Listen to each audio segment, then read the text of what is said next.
On vous souhaite la bienvenue à ericlatour.com. Dans quelques instants, on reçoit le candidat à l'investiture du Parti québécois dans Iberville, Nicolas Dionne. Il va nous expliquer un peu les raisons pour lesquelles il souhaite représenter les citoyens d'Iberville à l'Assemblée nationale. On sait qu'on est à moins d'un an des élections provinciales. Mais d'abord, lui, il a déjà été député d'Iberville pour le Parti québécois. Il s'appelle Jean-Paul Bergeron. C'est un enseignant de mathématiques à la retraite, mais il s'est longuement impliqué dans le dossier de Trinity Church, également impliqué auprès d'Haïti. Et la SNQ Richelieu-Saint-Laurent vient de le désigner comme étant le patriote de l'année 2017.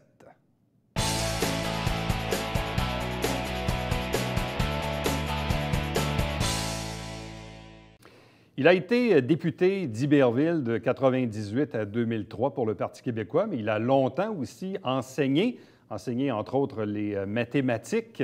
Il est aujourd'hui à la retraite, mais il est fortement impliqué dans sa communauté. Jean-Paul Bergeron, bonsoir et bienvenue. Bonsoir, merci de m'avoir invité. Et là, on vous a remis un prix hommage. À chaque année, la SNQ, la Société nationale des Québécois Richelieu-Saint-Laurent, désigne un patriote de l'année. Et pour 2017, bien, c'est vous qui êtes désigné comme étant le patriote de l'année. Expliquez-nous un peu dans quel contexte on vous a informé de cette distinction. C'est arrivé comment? Bon, écoutez, le président de la Société nationale des Québécois m'a envoyé un courriel un peu sibyllin au mois d'août, me disant qu'il voulait discuter d'un dossier de la SNQ avec moi. Puis, ben, j'avais aucune idée qu'est-ce que ça pouvait être. Alors, je lui téléphone, puis on prend un rendez-vous. Puis, il me dit, c'est qu'après étude de dossier, la SNQ a décidé de te nommer patriote de l'année. Bon, mon humilité en a pris un coup. Moi, je me suis patriote de l'année. Qu'est-ce que j'ai fait? Tu sais, on se dit, écoutez, comme vous l'avez dit, j'ai enseigné 33 ans. J'ai été député d'Iberville. Je suis retraité depuis une douzaine d'années. Je m'investis dans certaines causes, l'humanitaire. Je vais en Haïti 2 fois par année. Je fais du parrainage scolaire et de l'alphabétisation. Il y a surtout Trinité, là, le site Trinité à Iberville, qui a consacré beaucoup d'énergie et dans lequel on a travaillé pendant 13 ans, presque 10 ans pour une traversée du désert. Puis là, maintenant, c'est la concrétisation. Le site est rénové, restauré. Oui, parce qu'effectivement, si on regarde l'histoire récente de votre implication, et peut-être aussi par la complexité de l'enjeu qu'était le domaine Trinity, c'était long et périlleux, hein, évidemment, c'est toute cette aventure. Mais là, aujourd'hui, on en récolte les fruits et on reconnaît probablement aussi cette implication parce que vous avez un peu, comme on dit, ramé dans la garnotte là, pendant une décennie, si ce n'est pas plus. Probablement une longue traversée du désert, comme vous le dites. Mais ultimement, Trinity est probablement, je comprends que vous n'êtes pas tout seul là-dedans, mais vous étiez un des porteurs de ballons. Et c'est probablement ce que la SNQ reconnaît aussi, là. Oui, c'est sûr. Puis aussi, le résultat est quand même à la hauteur des énergies qu'on y a apportées. Écoutez, c'est 2 salles polyvalentes qui sont à la disposition des citoyens, peut-être pour une relève artistique. C'est des salles qui servent beaucoup et qui sont dans un environnement intéressant, un genre d'oasis de verdure et de calme au milieu de la grande ville. Bon, parce que vous y avez cru, comme d'autres qui avaient milité au sein des Amis de Trinity Church. Mais qu'est-ce qui a été, selon vous, la bougie d'allumage qui fait qu'ultimement, on a fini par procéder à la restauration? Parce que même au milieu des années 2000, il y avait, rappelons-le, une subvention qui avait été allouée pour Trinity, qui finalement a été occupée pour un autre projet. Mais qu'est-ce qui fait, selon vous, que ça a fini par finir, ce projet-là? Ça s'est concrétisé? Bien, moi, je pense que ce sont les fêtes du 350e de la ville de Saint-Jean-sur-Richelieu. On cherchait un projet phare, on cherchait un projet qui pouvait se réaliser dans un espace relativement court d'une couple d'années. Et du fait qu'il y avait une subvention qui était apportée sur le site vers les années 2005-2006, 1,4 million, le projet était évalué à l'époque à 2,8 millions, mais 10 ans plus tard, tout avait été gonflé et je pense que ça s'est réalisé avec une enveloppe globale d'environ 5 millions, Bon. qui est un investissement, qu'on ne peut pas dire une dépense. Outre votre travail de pédagogue pendant 33 ans, celui de député d'Iberville, cette implication récente avec Trinity au cours de la dernière décennie, mais la SNQ également reconnaît votre implication, on est plus au début des années 90, comme président du comité d'école de l'École Présentation de Marie de Marieville de 90 à 92. Quels étaient les enjeux de l'époque du côté de Marieville dans cette école? Bien, on commence à remonter loin. Hein? Bien, écoutez, l'École Présentation de Marie était une école privée dirigée par les Sœurs de Présentation de Marie et ma fille était élève à cette école. Donc, dans toutes les structures scolaires, il y a ce qu'on appelle maintenant un conseil d'établissement et j'étais le président du conseil d'établissement. Là, on parlait d'activités, on parlait de régime pédagogique, on parlait de mieux-être des enfants. Bon, écoutez, puis... Vous avez aussi été membre du conseil d'administration de la Bibliothèque centrale de prêt de la Montérégie, 93-94. Qu'est-ce que c'était comme institution? La Bibliothèque centrale de prêt a changé de nom. C'est un établissement qui est basé à la Prairie et qui a pour mission de fournir les bibliothèques affiliées dans la Montérégie par une rotation de livres. Donc, il y avait un envoi, je pense, tous les mois où on changeait les livres, on présentait de nouveaux livres sous forme de prêt aux bibliothèques affiliées. Dans le temps, Saint-Angèle-de-Monnoir, Ange-Gardien, Mont-Saint-Grégoire, l'Acadie étaient des bibliothèques affiliées, à mon souvenir. Bon, également, la SNQ reconnaît ce travail de président de l'Assemblée de la fabrique de la paroisse de Saint-Angèle-de-Monnoir de 93 à 97. Mon Dieu! Là, on déterre bien des choses. Oui, ben, écoutez, je demeure dans ce village-là qui compte 1900 personnes, mais j'ai été président de la fabrique. Ça, c'est l'administration des biens temporels de l'Église, là, les réparations, les améliorations, tout ce qui regarde de l'administration, là, temporelle de l'Église. Et toujours dans cette même municipalité, vous êtes longtemps aussi occupé de la fête nationale? Plusieurs années, une dizaine d'années, oui. Donc ça aussi, c'est une implication dans sa communauté, mais aussi qui fait de vous un patriote de l'année. Bon, c'est vous qui le dites. Oui. Bien, écoutez, c'est la somme de tout ça. Vous savez, quand on arrive à 70 ans, écoutez, je viens de célébrer cet anniversaire-là, on est plutôt vers la fin que le début de la carrière, donc on fait la somme de toutes ces choses-là que j'ai accomplies, puis on recueille des honneurs comme ça, qui sont des honneurs, qui sont des privilèges, mais qui sont assortis du devoir de continuer. Hein. Bon. Et puis, vous l'avez dit en introduction tantôt, cette implication aussi que vous avez du côté d'Haïti maintenant, au sein de l'organisme l'AMI, c'est bien ça, oui. Qui parraine des écoles principalement. Donc, à quel moment ça a commencé, cette implication auprès d'Haïti? Bien, écoutez, je suis à la fin de mes études, début des années 70, j'étais allé en Haïti un été, 6 semaines pour travailler à la construction d'une route.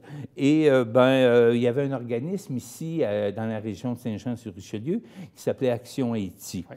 Alors, j'ai milité au sein de cet organisme là et je m'occupe de parrainage scolaire et d'alphabétisation. J'ai quitté Action Haïti, qui est devenu plutôt Action Haïti Montérégie, parce que c'est plutôt en direction de Longueuil. Et je me suis joint à l'AMI, puis je parraine une centaine d'enfants dans 6 écoles de Grand Goâve et j'organise des cours d'alphabétisation de 3 groupes d'adultes en Haïti, encore dans la région de Grand Goâve, qui est à 52 km de Port-au-Prince. Et il faut dire que 80 de la population adulte haïtienne est analphabète. Donc, il y a des besoins énormes, là. Et quand j'organise un cours d'alphabétisation, il faut fournir crayons, cahiers, manuels. Ces gens-là sont démunis, ils n'ont rien. Et, c'est que les cours sont échelonnés, disons, sur une période de 3 jours dans une semaine, 3 après-midi, de 15 heures à 17 heures. Bon, vous en êtes quoi, rendu une vingtaine de voyages peut-être en Haïti? Oui, quelque chose comme ça? J'ai fait, le 8 novembre, je suis revenu de mon 20e voyage et je présume y retourner en février. Quelle est la satisfaction que vous en retirez de cette implication dans un pays qui, on le sait, a des grands besoins? Haïti, le pays le plus pauvre d'Amérique. Et je parraine une centaine d'enfants et de voir des enfants qui, jour après jour, vont à l'école et qui ne sont pas retournés à la maison parce que la scolarité, parce que les collages n'ont pas été payés, de voir ces gens-là qui apprennent et qui découvrent plein de choses. Et en même temps, quand ils voient un blanc, ça fait exotique en Haïti. Puis en même temps, c'est qu'on pense qu'on a de l'argent et on fait presque la file à ma porte pour obtenir du parrainage. Mais écoutez, c'est que si l'ami n'était pas là, si la cinquantaine de bénévoles et de donateurs qui m'accompagnent n'étaient pas là, bien, il y a plusieurs de ces enfants-là qui n'iraient pas à l'école. Pour vous, le patriotisme, au sens très large, en 2017, bientôt 2018, c'est quoi pour vous la définition de ça aujourd'hui? Parce que là, bon, la SNQ vous nomme patriote de l'année. On a fait un peu la liste de vos implications récentes et passées, ou même présentes. Pour vous, c'est quoi la définition d'un patriote aujourd'hui? Quand on va sur Internet, Wikipédia dit qu'un patriote, c'est quelqu'un qui aime sa patrie. Bien, moi, je pense que j'applique le slogan de l'Université de Montréal qui, il y a quelques années, dans sa campagne de financement, énonçait le slogan suivant « J'ai reçu, je donne ». Donc, j'ai reçu de la société, j'ai pu gagner ma vie convenablement, honorablement, et on m'a donné quelques talents. Donc, j'essaie d'en faire profiter mes compatriotes, pour commencer. Et là, en Haïti, parce que j'estime qu'il y a des besoins qui sont énormes et qui dépassent l'entendement, donc il faut les aider. Mais voyez-vous, mon implication au niveau local, c'est que j'ai l'impression d'apporter ma pierre à la construction de l'édifice social québécois. Bon, et parlant de pierre, je veux quand même la présenter à l'écran parce que ça pèse 3,5 tonnes. C'est tout un prix, ça? Ça, c'est ce qu'on vous a remis vendredi, c'est bien ça? Vendredi dernier, exactement. Et comment s'est déroulée la soirée? Bon, ça s'est très bien déroulé avec de la musique, quelques témoignages et cette pierre-là. Jean-Paul Bergeron, merci beaucoup. Félicitations encore une fois. Puis longue vie, puis bonne continuation avec tous ces projets. Merci bien. Reste avec nous, puisqu'au retour, on reçoit le candidat à l'investiture du Parti québécois dans Iberville, Nicolas Dionne.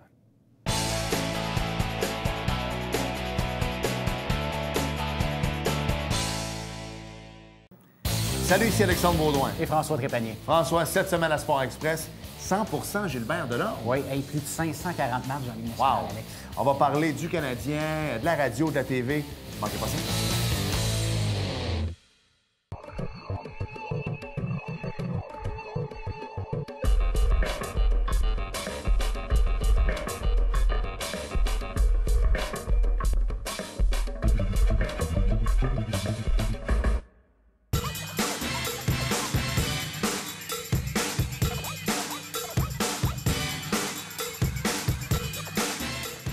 Dimanche, 9h30, Télé Bingo, on vous attend.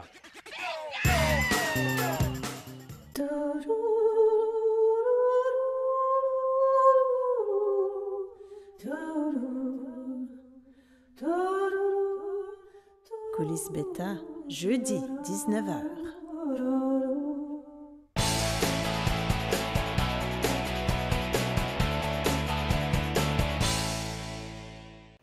On est à un an des élections provinciales et on le voit, on le sent aussi dans l'actualité.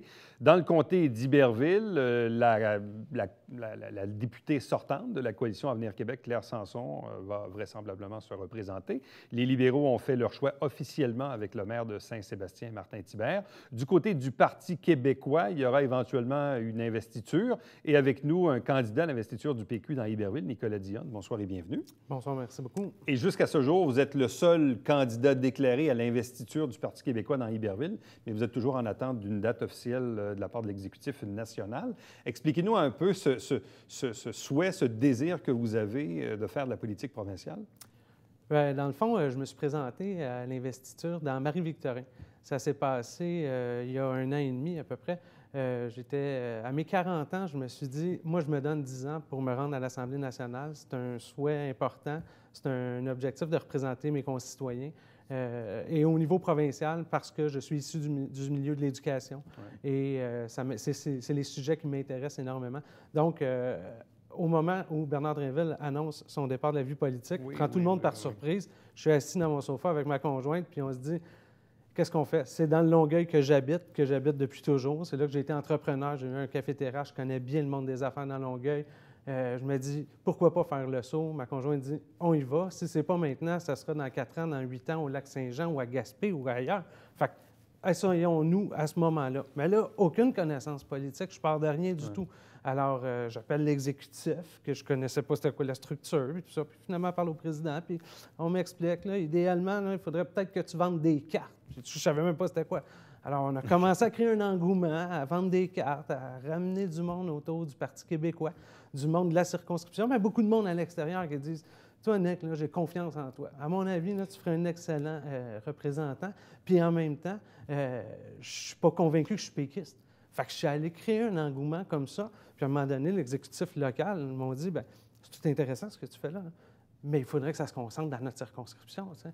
Fait que là, tranquillement, j'ai comme compris. Puis là, on était 6 à la course. Et finalement, oui, c'est ça. Vous étiez assez nombreux dans cette course-là. Ça s'est terminé en toute beauté. C'est-à-dire Catherine Fournier, la plus jeune femme élue à l'Assemblée nationale. Là, bravo à Catherine. Vraiment, elle a fait un super job. Et moi, je suis arrivé 3e. Alors, vraiment, c'était une défaite, à mon avis, honorable, mais ce n'est pas la cassette, là. Vraiment, là, je ne m'attendais pas à ça. Ça s'est très bien passé. Qu'est-ce que vous avez retenu de cette expérience, de cette première investiture? Ce que j'ai retenu le plus, et c'est ce qu'on tente de refaire présentement dans Iberville, c'est le contact avec les citoyens. C'est ça que les citoyens recherchent. On en a parlé hors d'onde, là. C'est essentiel, dans le fond. Le PQ, on a un excellent programme qu'on vient de revoir. On a l'environnement qui transcende notre programme. Là, c'est magnifique comment on va faire une belle approche en campagne électorale. Ceci étant dit, quand on fait du porte-à-porte, quand on s'en va devant chez Jean Coutu, quand on s'en va à l'arrêt d'autobus puis qu'on jase aux gens, les gens, ils ne veulent pas qu'on leur déballe tout le programme. Ils veulent comprendre. Es-tu prêt? Es-tu apte? Es-tu disponible à amener mes idées? Es-tu disponible à nous représenter pour vrai? Le lien de confiance doit être établi avec l'électeur. C'est ce que j'ai compris. Là. Vous avez fait référence tantôt à Marie-Victorin, donc qui est un comté à Longueuil. Ouais. Quelles sont vos connaissances de la région, vos connaissances du comté d'Iberville? En toute honnêteté, moi, je suis quelqu'un de la Rive-Sud, de Longueuil. Donc, oui, dans Montérégie, je l'ai parcouru dans ma jeunesse, puis encore dans l'âge adulte que j'ai. Dans mon emploi, je me rends fréquemment à Val-des-Serres, puis donc la commission scolaire du Val-des-Serres, Granby, tout ce coin-là, Farnham et compagnie. Et dans le fond, le printemps passé, en discutant avec ma députée qui est Diane Lamarre dans Taillon à Longueuil, elle me demande, as-tu encore un intérêt pour recommencer ça? Parce que 2018 arrive à grands pas. Et j'ai dit oui, j'ai toujours l'intérêt, j'ai la flamme, ça m'intéresse. Là, on a regardé un peu, si ce n'est pas le Lac-Saint-Jean, à Montérégie, y a-t-il des comtés où on recherche un candidat? Et c'est ça qui nous a menés à Iberville, où ils étaient orphelins de candidats. Et en juin, j'ai fait ma première rencontre avec l'exécutif d'Iberville.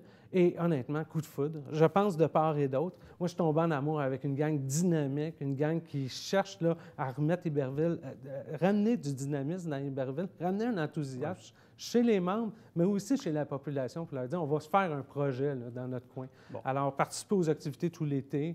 Puis, j'ai été de la délégation d'Iberville au Congrès national du Parti québécois au mois de septembre passé. Bon. Et là, à ce jour, vous avez l'appui unanime de l'exécutif du Parti québécois d'Iberville. Exactement. Vous êtes le seul candidat à l'investiture, quoi qu'il pourrait y en avoir d'autres d'ici la date, évidemment, qui sera choisi. Tout à fait. Bon, qu'est-ce qu'il vous reste à faire d'ici l'investiture?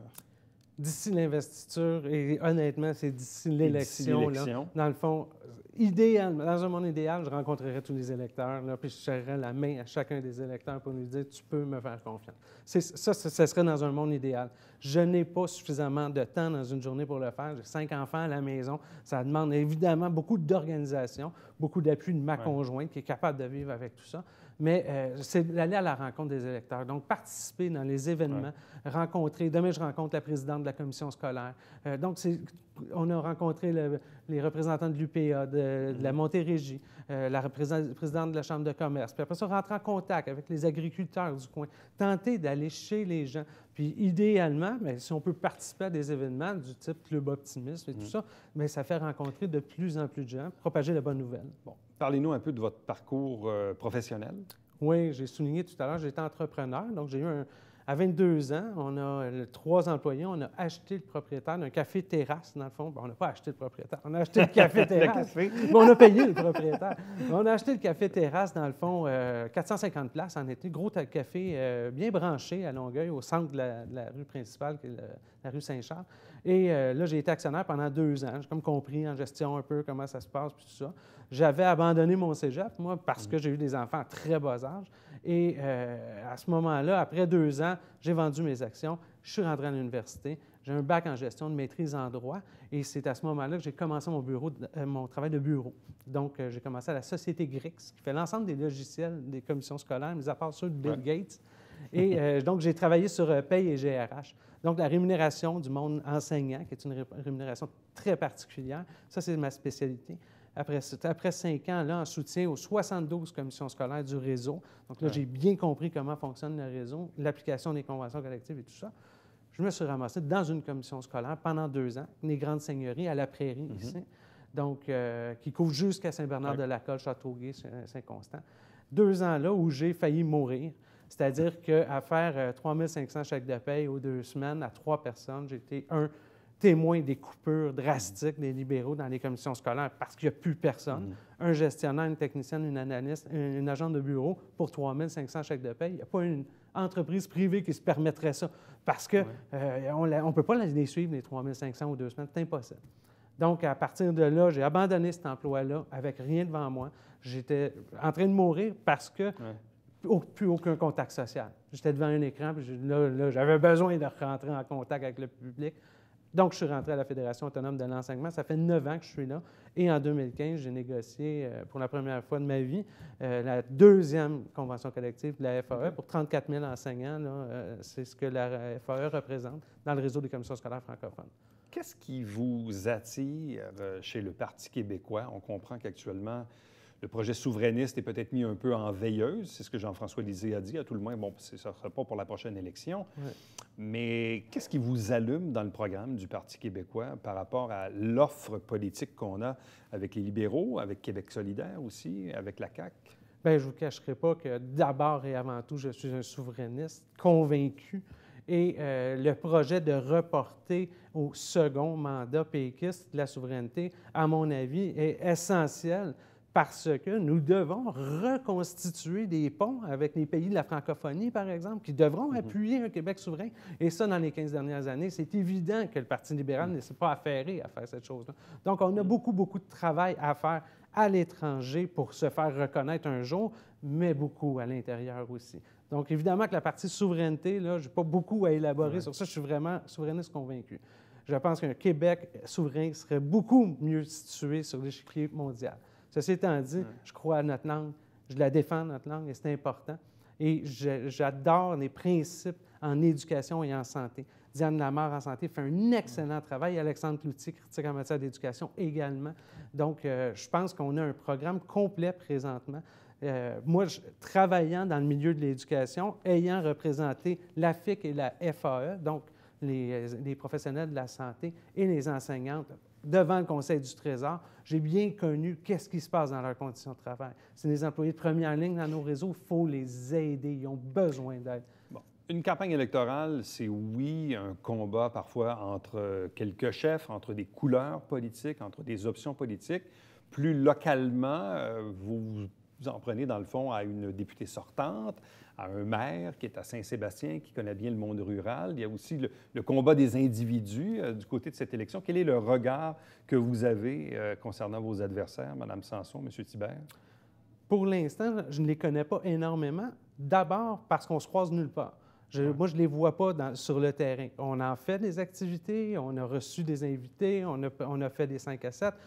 moi, je n'ai pas croisé Mme Sanson dans la circonscription. On ne m'en parle pas. Donc, je l'ai vu un peu plus dans ses interventions à l'Assemblée nationale. Mais honnêtement, je pense qu'effectivement, il y a une guerre de partis, il y a un combat, il y a une joute qui joue au niveau de l'image des partis, des programmes. Les gens doivent faire des choix.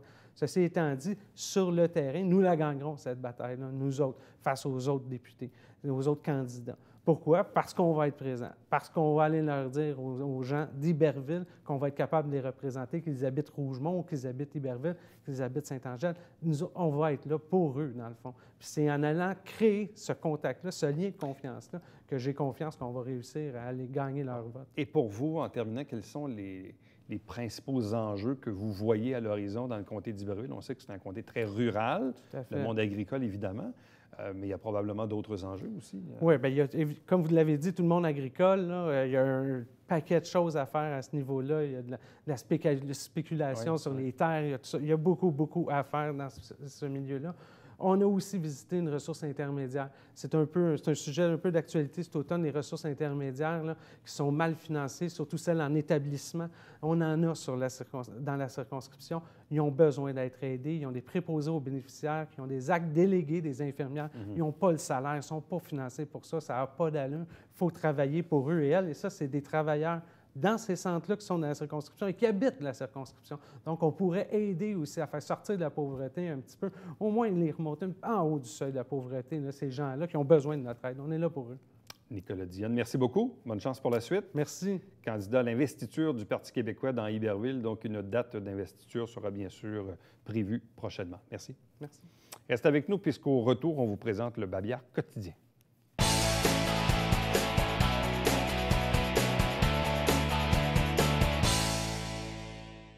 Jeudi, le 7 décembre, à la Bibliothèque Adélard-Berger, conférence de Pascal Auger. Si vous désirez savoir comment s'y prendre pour faire un chemin de Compostelle, que ce soit bien sûr en Europe ou même peut-être ici au Québec.